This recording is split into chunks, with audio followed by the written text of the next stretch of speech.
En la medida, sabéis que yo estoy haciendo una investigación ahora en este tema de la educación, economía y educación. En la medida que he ido investigando un poco el tema del cheque escolar, pues yo era un forofo del cheque escolar, pues he ido descubriendo que tiene sus sombras, en fin, tiene sus claroscuros, ¿no? No es todo tan bonito como en principio parece, ¿no? Entonces, tener una versión y tener una visión del cheque escolar desde la perspectiva austríaca, pues no es lo mismo que tenerla desde la perspectiva socialista. Tened en cuenta que los socialistas, en algunos países que existe el cheque escolar, como es el caso de Suecia, pues el cheque escolar ha sido impuesto por los gobiernos socialistas. Es otra perspectiva del cheque escolar. ¿Cuál es la perspectiva, por tanto, del cheque escolar desde una digamos, escuela de economía como es en este caso la austríaca? Bueno, pues quería un poco comentaros eso. Bueno, ahí os tenéis un poquito, un índice de exposición, lo que es la definición de cheque escolar, no quiero alargarme mucho. Algunos datos de la educación en España, rápidos. Un poco de historia del cheque escolar para que nos situemos, ventajas y riesgos del cheque escolar y, bueno, por último, desde un punto de vista de lo que sería la Escuela de Economía Austríaca, el cheque escolar, tener el cheque escolar significa ya, en alguna medida, pues que hemos alcanzado, digamos, el paraíso de lo que sería una educación libre. Bueno, lo dejamos ahí y me supongo que algunas de las cosas serán novedosas para vosotros y que os permita, en alguna medida, tener un enfoque, bueno, pues más completo de lo que significa el tema del cheque escolar, ¿no? Si definimos el cheque escolar de una manera, es un instrumento de economía, ¿no?, en el campo de la educación, donde lo que hace es trasladar los presupuestos que el gobierno, digamos, dedica a la educación, en vez a los colegios, en vez a las escuelas, trasladarlo a las familias. Lo cual es un hecho, diríamos, de justicia contributiva lógica, ¿no? Que lo miras desde un punto de vista, diríamos, histórico y te parece incluso hasta una perversión, digamos, del Estado, ¿no? Es decir, el Estado nos quita una serie de impuestos, en este caso estamos hablando para la educación, y el Estado está ahí, los colegios están ahí, y los contribuyentes, o familias, o ciudadanos, estamos aquí.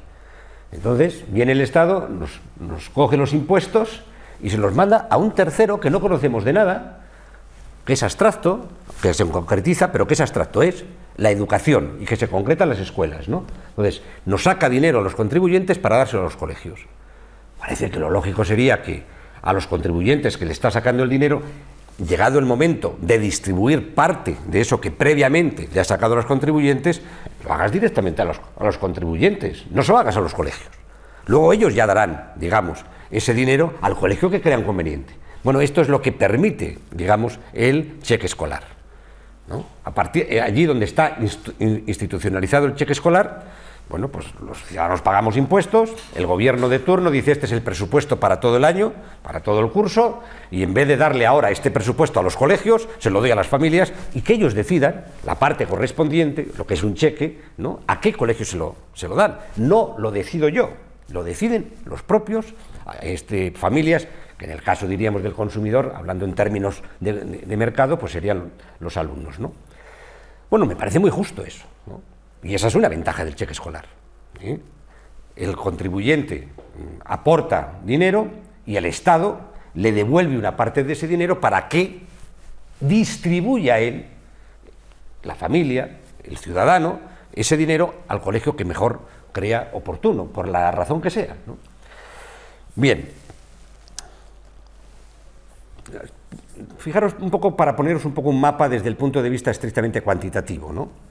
Sabemos que los austríacos, lo cuantitativo, lo justito para situarnos y no nos gustan mucho las estadísticas, pero bueno, los datos sí. Fijaros, alumnado de primaria y secundaria en España está rondando los 5 millones. Alcanza la educación superior el 40% de esos 5 millones. Abandono educativo temprano está rondando el 25%. Número medio de alumnos por profesor en España, infantil 13, primaria 13 y secundaria 10, la media. Indudablemente en un pueblo de allí de Asturias a lo mejor hay 8 y después en un pueblo de aquí de Sevilla resulta que hay 30 o 28, ¿no? Pero la media. Retribución del profesorado público, estamos hablando del profesorado público, entre 35 y 50.000 euros, dependiendo al año, dependiendo si es recién incorporado, si más o menos está a la mitad de su carrera profesional o está ya al final, pues rondando los 65 años. Gasto público de educación en relación al PIB, el 4,97, cerca del 5% en España. Gasto público de educación por alumno en primaria y secundaria, 9.608 euros por alumno y año. Gasto público por alumno entre 6 y 15 años, 90.000 euros. Mirad, un poco de historia del cheque escolar, ¿no? En los años 50, Milton Friedman, en Chicago, comienza a tener en su despacho, en su despacho de universidad, comienza a tener una serie de, digamos, de encuentros con representantes de alumnos por la bajada del nivel educativo de las escuelas públicas en Estados Unidos. Muy en concreto en Chicago, pero no solamente en el estado de Chicago. Y a partir de ahí se empieza a interesar por el tema de qué está pasando con la educación pública, ¿no? Que está bajando el nivel. Estamos hablando de los años 50. ¿Sí? Ahora, 40 años más tarde, 50 años más tarde, esa misma situación se empezó a dar allá en los años 80, la década de los 90, en el resto de Europa. Y entonces empieza a poner encima de la mesa un estudio y empieza a investigar el tema, ¿no? Conjuntamente con su mujer, y en un paper que hizo llamado El papel del gobierno en la educación en el año 55, pues Friedman propone alguna serie de mejoras. Entre ellas plantea el tema de que en alguna medida sea la propia familia la que de los impuestos, ¿no?, que son recogidos por el Estado para la educación, sea la misma familia la que distribuya a qué colegios y a qué escuelas, y que permita una cierta competencia entre las escuelas, ¿vale? Bueno, y ahí viene un poco ese tema de los cheques escolares. En 1996 él funda, hace la fundación para la elección de la escuela y los cheques escolares, es decir, poder elegir escuela pública, la que se quiera, y al mismo tiempo, con el cheque escolar, llevar ese dinero de sus impuestos, donados por el Estado vía un cheque, para meterlos digamos, en la escuela que quiera, ¿no? Las familias, las comunidades locales y el control del uso de los impuestos por parte de quienes los pagan convierten al cheque escolar en un instrumento que permite devolver a las familias el protagonismo que le habían quitado los representantes, el Estado, a través de sus representantes. ¿Quiénes son? Los sindicatos educativos, los sindicatos de profesores, los sindicatos de alumnos, los funcionarios. Son los que han ido quitando, digamos, poder a las familias, y son los que, en alguna medida, han ido controlando las políticas educativas en todas las autonomías, en el caso de España, ¿no? Y, a partir de aquí, él plantea que si las familias tienen la posibilidad de elegir escuela y, al mismo tiempo, de que ese dinero sea, digamos, parte del presupuesto que ese colegio, porque recibe, convence a los padres para que el hijo vaya a estudiar a ese colegio, resulta de que tiene más presupuesto cuanto más, digamos, convence a los padres para que lleven a los alumnos allí.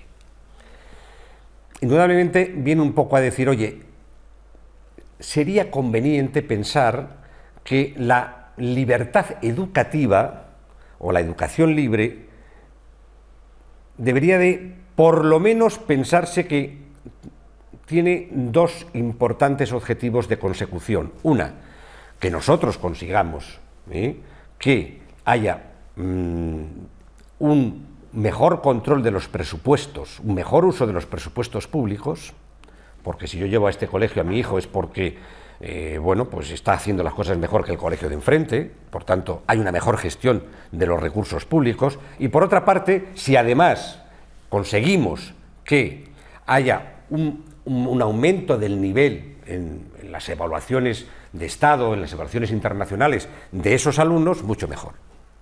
¿Vale? Fenómeno, ¿no?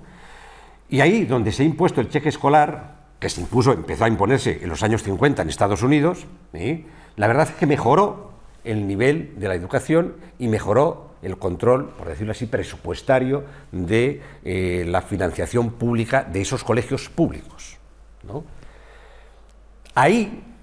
Hasta ahí, la Escuela de Economía de Chicago y la Escuela de Economía Austríaca coinciden. A partir de ahí es cuando ya no empezamos a coincidir. Luego os lo explico.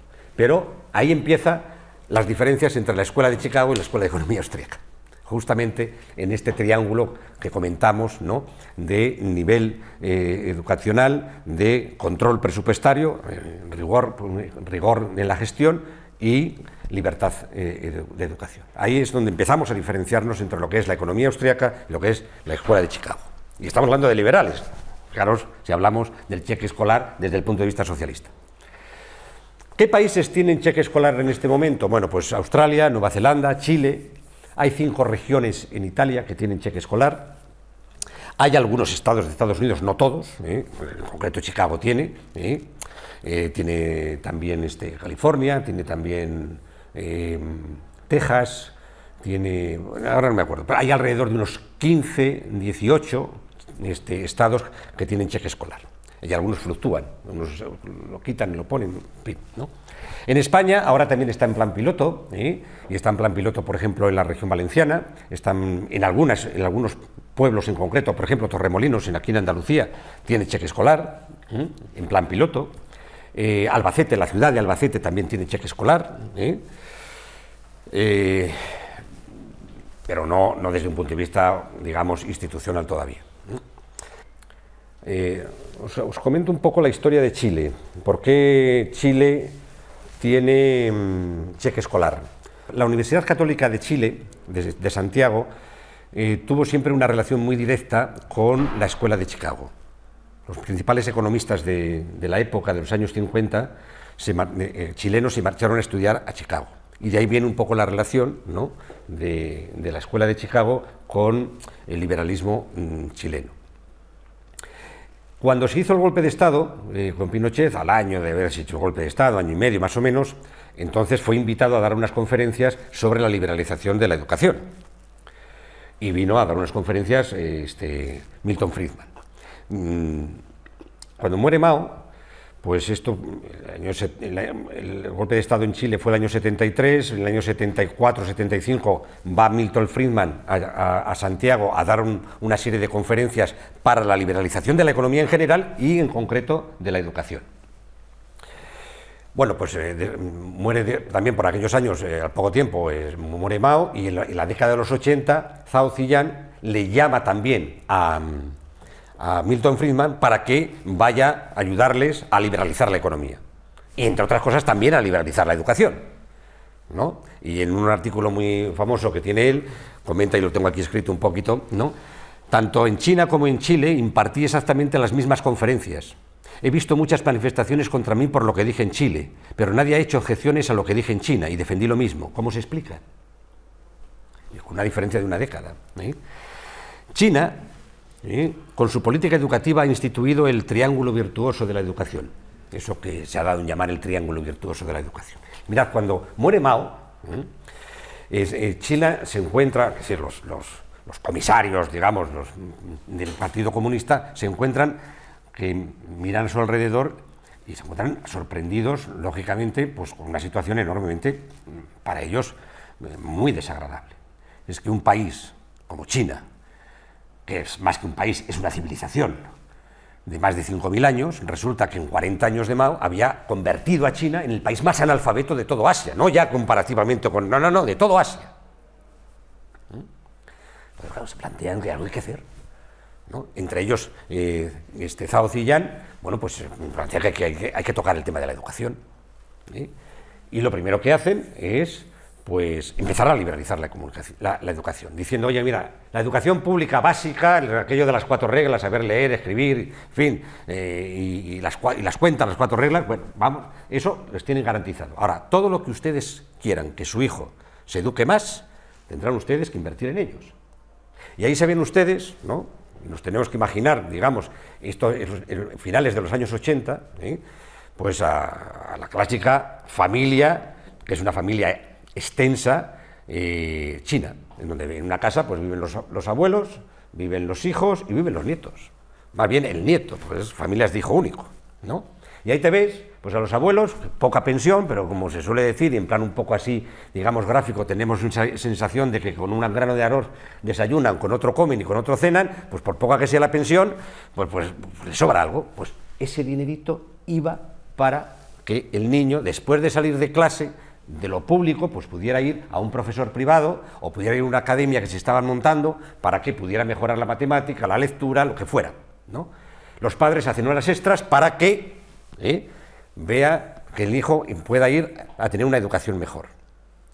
Se empiezan a liberalizar, digamos, las clases particulares en principio y después las academias, ¿no? Y empieza, lógicamente, a cambiar la situación.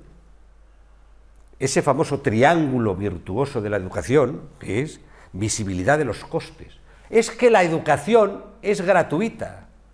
Este hijo ve cómo el abuelo, en vez de comprarle un juguetito, prefiere darle ese yan para que vaya con el profesor ese que le cae bien, para que le siga enseñando después por las tardes. Los padres hacen horas extras para que el hijo vaya a estudiar. Y ven que la educación no es gratis, que la educación cuesta. Y eso es un gran motivador. Porque mi papá hace horas extras y voy a una academia mejor o voy a un profesor mejor. Eso era a finales de los 80. En toda la década de los 90, lógicamente se liberalizó mucho, digamos, la educación. Y la mayor parte del coste de educación iba a cargo de las familias. Esto es enormemente importante. Enormemente importante. Bueno, en la década de esta última que hemos terminado, de este siglo, en la medida que fue avanzando el poder adquisitivo de los chinos, fue avanzando el poder de inversión de las familias en la educación de los hijos. Ya no es que fueran a mejores academias que una década anterior, no, es que ya empezaban a salir al extranjero, muy en concreto a Estados Unidos. A finales de esta década del 2000 al 2010, en algunas de las principales universidades de Estados Unidos, Harvard, la Barton, Berkeley, Boston, Princeton, las 10 mejores, en algunas de sus facultades, clásicos MBA, más del 50% de los alumnos son chinos. Eso ya no vale 2 duros o 2 yanes. Cuidado. En este momento, en la década segunda del siglo XXI, ya hay otro paso más. Ya las principales, digamos, escuelas de negocio, que hay 5 en China, no tienen que envidiar a las de Estados Unidos. Se están trayendo a los profesores de Estados Unidos a dar clases allí. Entre ellas está el IES, hace ya casi 20 años, o 15. ¿Vale? Cuidado con el tema. Y eso en una generación. El triángulo virtuoso de la educación, que se ha dado en llamar así, visibilidad de los costes, implicación de la familia y diversificación educativa. Bueno, fijaros, el cheque escolar viene un poco, ¿no?, a materializar ese famoso triángulo virtuoso de la educación china. Permite que la familia tenga, digamos, mucho más poder a la hora de decidir sobre la educación de los hijos, permite la elección de colegio, por tanto, diversidad de colegios, la competencia entre colegios, ¿no? Y por otra parte, bueno, que se vea el coste de la formación, porque si te dan un cheque escolar, tú estás viendo lo que vale la formación, ¿vale? En este caso, estamos hablando de cerca de 10.000 euros vale un curso de secundaria, primaria y secundaria. Entonces, si tú tienes un hijo, pues recibirás al principio del curso un cheque de 10.000 euros, a números redondos, para irlo con él al colegio que tú quieras. En teoría, por lo menos, está así. Bien, ¿qué ventajas tiene el cheque escolar? Bueno, para mí no son muchas, lo que pasa es que las he desgranado y las he fragmentado para que se vean un poquito y poder hacer un análisis un poquito más riguroso después de si son realmente ventajas o no. Permite la diversidad de opciones educativas. En teoría, el cheque escolar nos están vendiendo la expectativa de que, vamos a ver, existirá lo que llamaríamos la autonomía escolar o la autonomía universitaria si hablamos en terciaria, ¿no? Bien. Por lo tanto, hay diversidad de escuelas. Cada escuela pues, pondrá un poco su criterio educacional. Unos trabajarán más las ciencias, otros trabajarán más las letras, unos tendrán un modelo pedagógico más individualizado, otro más colectivista, uno lo que sea, ¿no? Hay más diversidad.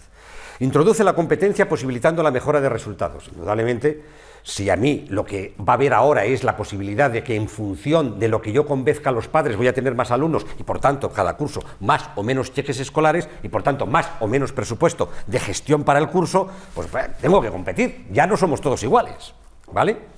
Dar libertad de elección de colegio a las familias. Usted tiene el cheque y lo lleva donde le dé la gana. Bien.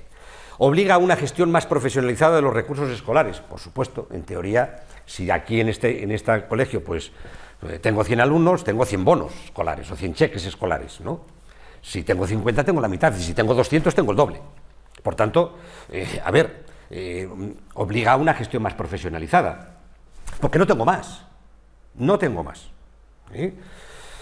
Ahora sí, no sabemos lo que pasa en un colegio. ¿Cuál es el presupuesto de un colegio? Si a mitad se queda sin dinero, ¿cómo consigue pagar a los profesores o cómo consigue pagar a los proveedores porque de libros, de mesas o lo que sea? Bueno, pues vendrá, llamará al Estado y alguien le dará, pues, en fin, lo que necesite. Ahora no, ahora tienes el presupuesto. Por tanto, tienes que tener una gestión de los recursos mucho más profesionalizada. Hay una reducción de la burocracia. En principio, por lo menos, tenemos que pensar que debería de haberla, ¿no? Fijaros, en un momento determinado, ¿cuántos chicos, pues de repente a mitad del curso se encuentran con que, bueno, eso que se llama hora del mobbing y que se pelean a los alumnos y que se tienen cizaña, o que un profesor le ha caído mal, o lo que sea? Quiero cambiar de colegio, no puedo. Métete en la burocracia, manda una carta al inspector del barrio, al inspector de la zona, este te dirá, bueno, se ha pasado el curso, no ese, el siguiente, y todavía eso está sin, ¿no? La burocracia, amigo, ya crece como ella sola, ¿no?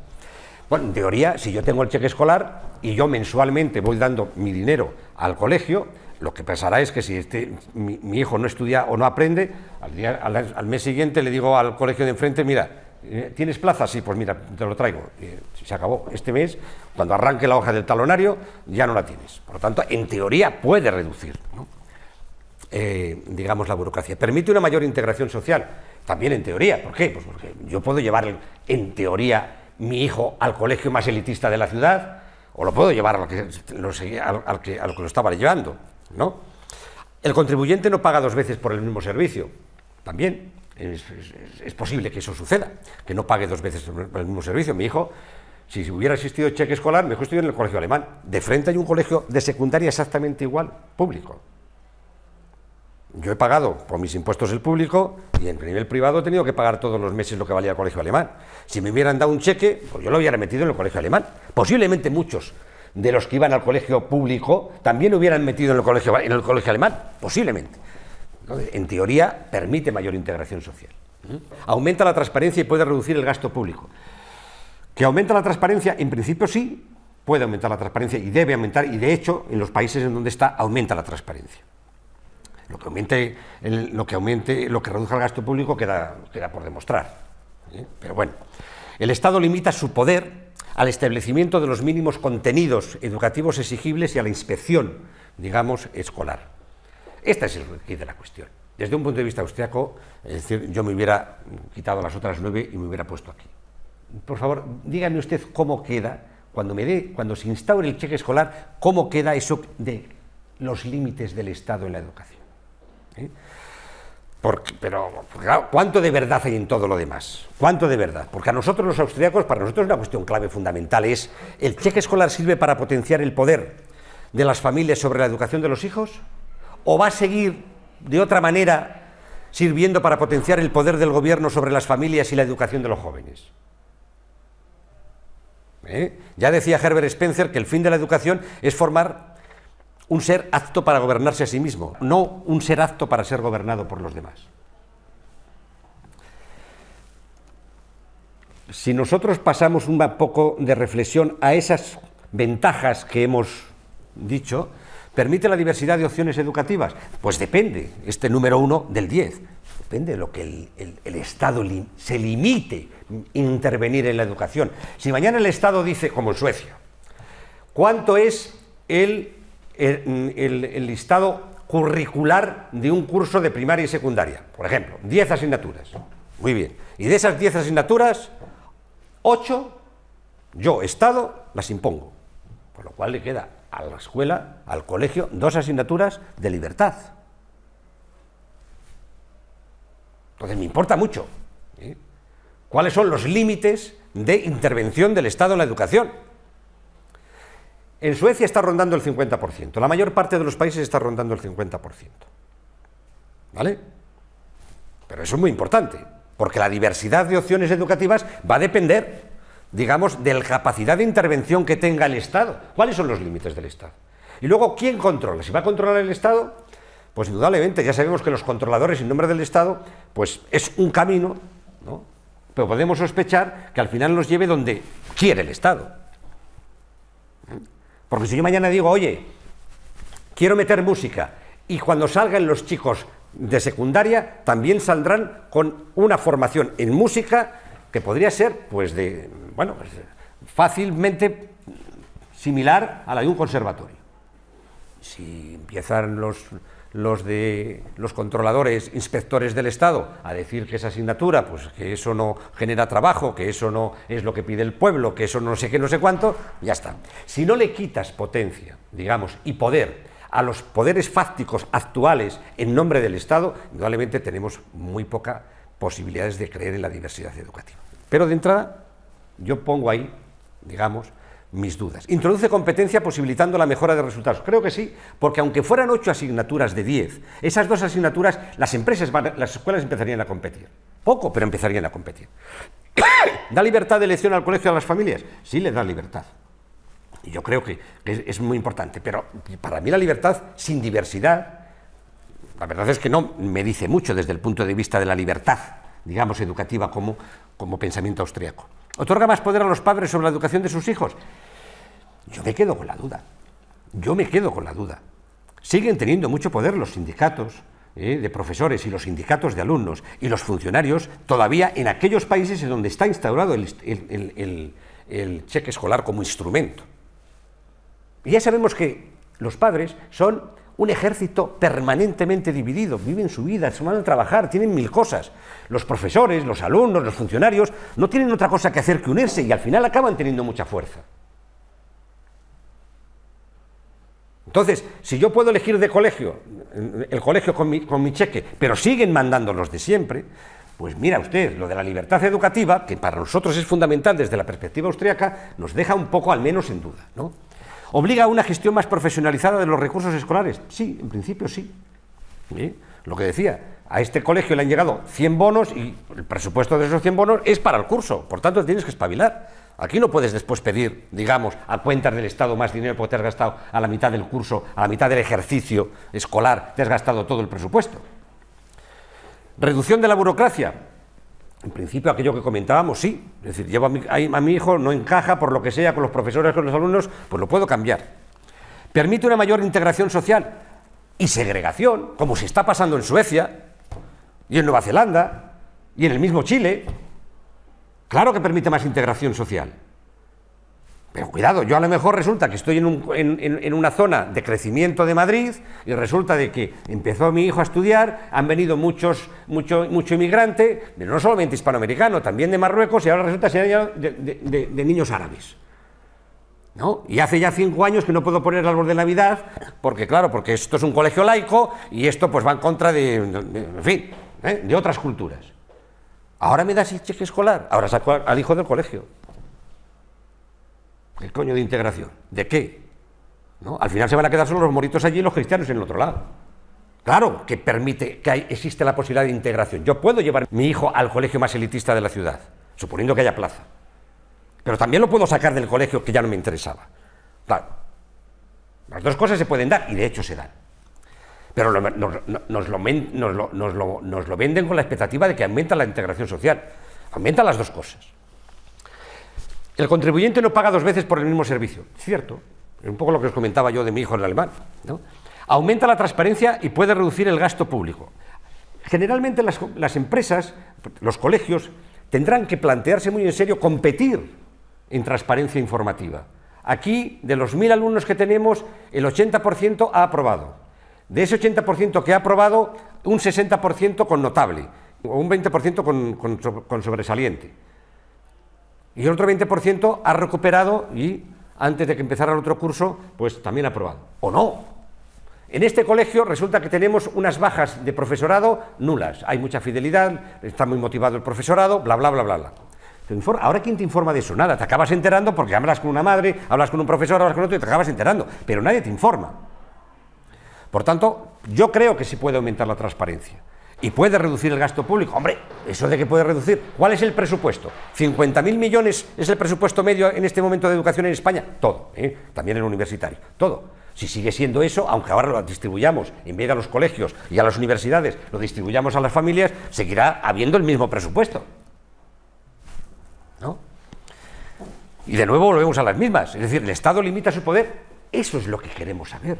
¿A dónde están los límites del Estado? Déjeme usted de venderme la burra con el cheque escolar. Quiero saber dónde están los límites del Estado. ¿Y quién va a controlar la educación? Por una parte los proveedores y por otra parte los clientes, ¿o va a haber intermediarios en el medio? Esta es la pregunta del millón. ¿Qué riesgos tiene, por tanto, para nosotros, incluso vistos fundamentalmente desde un punto de vista de análisis económicos, el tema del cheque escolar? Hombre, visibiliza los costes, ¿no?, de la educación y, por tanto, el beneficio que reciben las familias a corto, pero invisibiliza la contribución de las familias a largo. Yo empecé a trabajar a los 22 años. Por tanto, mi primer salario ya tuvo su carga impositiva. No me voy a jubilar a los 65, no puedo, ni quiero. Me jubilaré a los 70 o cuando me jubile. Desde los 22 a los 70 años estoy pagando impuestos para la educación. Aun suponiendo que hubiera habido cheque escolar en estos últimos 40 años, yo habría habido cheque escolar mientras mi hijo estudiaba. Ni antes ni después he visto cheque escolar. Y yo quiero saber no solamente lo que me beneficio del sistema público, gratuito de educación, quiero saber lo que he contribuido a ese sistema. Eso se me sigue invisibilizando. Y estoy seguro que si yo cuento todo lo que contribuiré de 22 a 70 años para la educación, mi hijo hubiera podido hacer 2 carreras en Harvard.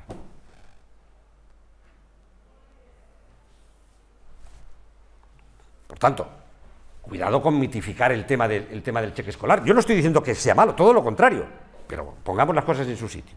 Subsidia la gratuidad de la demanda educativa, subsidia el consumo, que todo el mundo tenga derecho a ir a estudiar. Vale, pues muy bien. Pero se olvida de la oferta educativa. Mirad, si habláramos en términos universitarios, para poner el ejemplo, luego lo pongo a nivel secundaria. Yo mañana me pongo a estudiar, por ejemplo, un MBA en cualquier universidad pública de España. Hoy puedo estudiar un MBA. Creo que casi todas. También lo puedo estudiar en ESADE, o en el IES, o en el Instituto de Empresa. 3 escuelas de negocio, que tienen 3 universidades detrás, 3 escuelas de negocio que están entre las 10 mejores del mundo. Y para encontrar universidades entre las 200 primeras del mundo nos cuesta una, tenemos, la Pompeu Fabra, de Barcelona, ¿vale? Una, no es la Complutense de la que sale el señor Podemos, Pompeu Fabra. Una en 200. En escuela de negocio tenemos en las 10 primeras 3 en España. Yo puedo tener, supongamos, un cheque escolar, ir a hacer el MBA, el cheque universitario, por ejemplo, ir a una universidad pública, o puedo ir a esas. Probablemente va a costar más cara. Yo estudié en ESADE, no estudié el máster, pero estudié 3 años allí. Los chicos que estaban haciendo el máster, a finales del principio de curso, del segundo curso del máster, llegaban las empresas allí y era la feria de la selección. Y empezaban a hacer, bueno, pues contactos las empresas para contratar a los futuros que terminaban máster en ESADE. Estaban contratados todos cuando acababa el curso, todos. El retorno de la inversión era muy rápido. Tienes ese MBA por una escuela pública o por una universidad pública, bueno, lo mismo sucede. ¿Es lo mismo estudiar en la escuela de mi barrio que en la mejor escuela de la ciudad? Pues no es lo mismo. Sin embargo, el cheque escolar es un instrumento económico orientado fundamentalmente al consumo. No se habla nada de la oferta. Y no es lo mismo estudiar en un colegio que en otro. Y no es lo mismo estudiar en una universidad que otra. ¿Tiene sentido que nosotros paguemos del erario público lo mismo se estudie lo que se estudie en un sitio que en otro? Hombre, por lo menos yo me lo tengo que preguntar. Porque lo que favorece el cheque escolar es el consumo de formación. Dado que el modelo garantiza sine die el consumo de educación, los costes de oportunidad pueden ser infravalorados. ¿Que mi hijo este año ha suspendido? Bueno, el año que viene voy a recibir otro cheque igual. Y dentro de 2 años también. O sea, los costes de oportunidad del que pierda un año, como es joven y como además el año que viene recibe otro cheque igual, ¿Tiene riesgos el cheque escolar? Depende cómo se instrumentalice y cómo se gestione y cómo se defina y cómo se distribuya, tendremos una respuesta u otra del cheque escolar, ¿no? Es igualitario. Claro, aquí acabamos con el tema famoso del dogma socialista de la igualdad. Y yo puedo ser milionista y tener un hijo. Cada vez nos parecemos más a las familias chinas si tenemos un hijo. Y nada más trabajo yo, soy milionista. Hombre, pues mira, yo voy a recibir este año para... Pero a lo mejor mi hermano, que tiene 10 años más que yo, trabajan los dos, y su mujer también tiene un hijo, pero gana el doble. Y el jefe de mi hermano, solo el jefe gana el doble que mi hermano y su mujer. Y también tiene un hijo, y también recibe el mismo cheque. Es decir, al final, ¿quién es el más beneficiado con el cheque escolar? Parecía que sería mejor que en vez de ser igualitario, fuera equitativo. No es lo mismo que tú ingreses 15, 14.000 euros, milurista, ¿no?, que 24, que 36. Pues no es lo mismo, ¿no? ¿Tiene riesgo de politizarse el monto del valor del cheque escolar? Por supuesto. Y de hecho está sucediendo ya, por ejemplo, sucedió en Chile con Piñera y está sucediendo, y ha empezado a suceder también en Suecia. Claro, mañana yo me meto como partido político y digo, muchachos, si votáis al Partido Liberal, tendréis cheque escolar. Pero si me votáis a mí, en los próximos 4 años que durará la legislatura, aumentaré el valor del cheque escolar un 25% cada año. Y por tanto, al final de mi legislatura, el cheque escolar, que ahora vale 9.000 euros, os lo pondré en 18. Y con eso tendremos mejores profesorados, mejores instalaciones, mejores no sé qué, no sé cuánto. ¿Tiene ese riesgo o no? De nuevo volvemos. ¿Quién pone los límites al Estado? Y estoy hablando solamente de cuestiones cuantitativas y financieras. Bueno, el cheque escolar será un instrumento para conseguir una educación libre solo en la medida que previamente el Estado limite su intervención en la educación. En esa medida. No tiene que ver casi nada con la libertad de educación el cheque escolar. Muy poco. Me dirás, ¿es positivo? Por supuestísimo. ¿Que tendría que haber estado puesto? De siempre, por supuestísimo. Pero cuidadito. Con esto pensar que nosotros estamos desde una versión austríaca del cheque escolar, pensando que si instauramos e institucionalizamos el cheque escolar, con eso ya automáticamente conseguimos la libertad educativa, hombre, queda un trecho. Para mí el cheque escolar sigue siendo un sistema coactivo de redistribución de la riqueza por parte del Estado, financiado por todos los ciudadanos, tengan o no hijos, vayan a la privada o a la pública, eduquen en casa, etcétera, y por tanto, de control estatista de la educación. El cheque escolar obstaculiza el resurgir espontáneo de la educación gratuita. La historia de la educación en todas las civilizaciones y en toda la historia humana es la historia de la educación gratuita, que se rompe cuando interviene el Estado en Europa hace 200 años. Desde los chinos, pasando por los griegos, ya no digamos los romanos, era gratis la educación. Toda la Edad Media, baja, media y alta, fue gratis la educación. Los mecenas llevaban su dinero a las instituciones generalmente eclesiásticas o religiosas para que educaran a sus hijos. Los que podían pagar lo pagaban y los que no pagaban nada. Pero era gratis, no le valía nada al erario público. Empiezan a intervenir con impuestos a mediados de 1850 en Inglaterra y a partir de ahí se instaura, digamos, no es lo mismo educación gratuita que educación subvencionada. No es lo mismo la educación pública que la educación gratuita. Y con esto lo que nos están quitando es la posibilidad de que haya una verdadera educación gratuita y además libre, tanto en primaria como en secundaria como en la universidad. Cantidad ingente de becas. El señor Obama estudió gratis. ¿Quién le pagó al señor Obama los estudios que estaba allí metido en Kenia, en una aldea? Gratis estudió en Harvard. No le costó nada al erario público. Algún mecenas puso allí su dinero. Y así ha sido toda la historia de la humanidad. Para los austríacos, la eficiencia de la administración educativa, por tanto, y los buenos resultados académicos, por ejemplo, tipo PISA, no pueden estar por encima de la educación libre. No pueden estar por encima de... Y aquí es donde chocamos con la escuela de Chicago. Mire usted, es muy importante que el presupuesto sea ajustado y esté muy bien, digamos, gestionado. Es muy importante que los chicos tengan, digamos, en los informes tipo PISA, en los primeros puestos. Pero mire usted, como yo le decía, me mandaron hace poco un estudio del máster de este año de economía austriaca, de educación, y tuve que decirle lo mismo.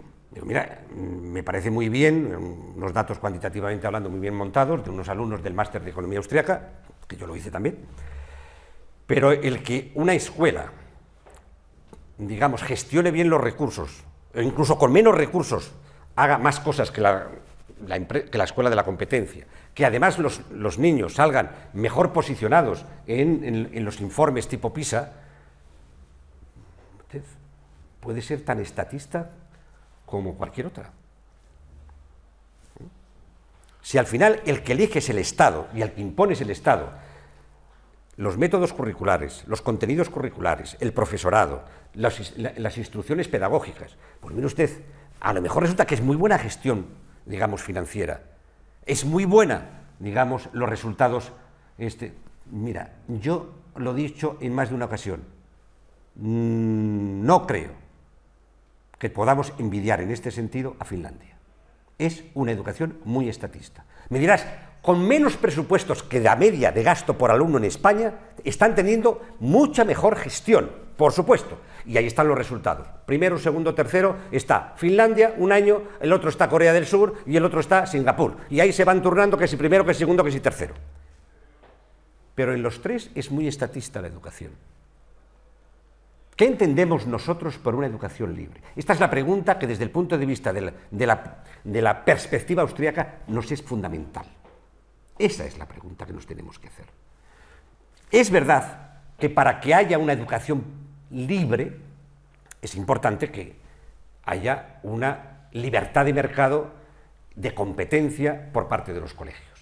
Es importante que eso se consiga. Pero el que se consiga eso no quiere decir que estemos en una educación libre.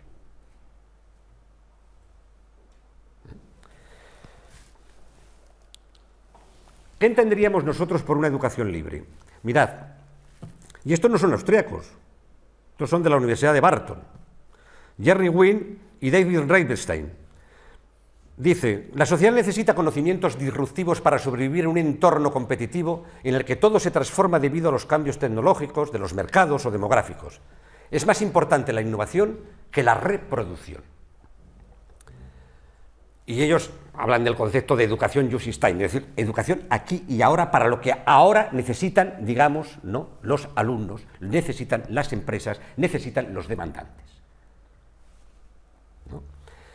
Y ahí habla de una educación centrada en los proveedores, educadores, a otra centrada en los demandantes, profesionales, trabajadores, alumnos, ¿no? De contenidos educativos estándar a contenidos a la carta, diseñados a medida de los intereses y características, tipo de aprendizaje y motivación del alumno. De un aprendizaje pasivo a un activo, basado en el aprendizaje experimental, en el que los alumnos se enfrentan a problemas reales y al reto de encontrarles una solución. No me diga usted cómo se consigue, digamos, convertir esta botella de agua en alcohol. Vaya usted al laboratorio con los muchachos de primero de secundaria o de segundo de secundaria y haga usted allí el experimento. Que lo vean, que lo hagan, que se sientan autores del descubrimiento. De un momento y lugar determinado a uno flexible, las TIC permiten los modelos de aprendizaje a las situaciones de los demandantes. Estamos en un mundo en donde las demografías cambian, los padres cambian muy frecuentemente de sitio. Yo ahora voy a esta universidad o voy a este colegio, ahora me voy a la otra punta del país o a otro lugar del planeta. Puedo seguir estudiando por las TIC, puedo elegir a los profesores. A mí, déjeme que yo elija a un profesor a lo mejor de este colegio y a otro profesor de este otro colegio y yo al final me examine y que apruebe o no apruebe, eso es lo que me depende. Y no me ponga usted a mí condiciones. Yo ahora estoy aquí trabajando en Cádiz y mañana puedo estar trabajando en Barcelona. Y mis hijos pueden seguir estudiando con los mismos compañeros a distancia. Ese modelo, ese concepto de la libertad educativa, de elegir los contenidos educativos, de elegir los profesores, de elegir la escuela, de los cambios sobre la marcha en función de las dinámicas, bien de las exigencias del trabajo, bien de las familiares. Ahora quiero educar a mis hijos en casa. ¿Lo puedo hacer o no? Eso es lo que yo entiendo por educación libre. Termino un poco con esta frase. Hay aprendizaje si hay descubrimiento. y hay motivación para el descubrimiento si uno se siente parte descubridora del mismo. En este sentido, hacer del aula ese lugar que en su funcionamiento interno, al estilo de un mercado abierto de intercambio de saberes, convierte al alumno no solo en un consumidor de conocimiento, sino también en un generador del mismo, esa es, o debería de ser, la base esencial de una educación libre. Muchas gracias.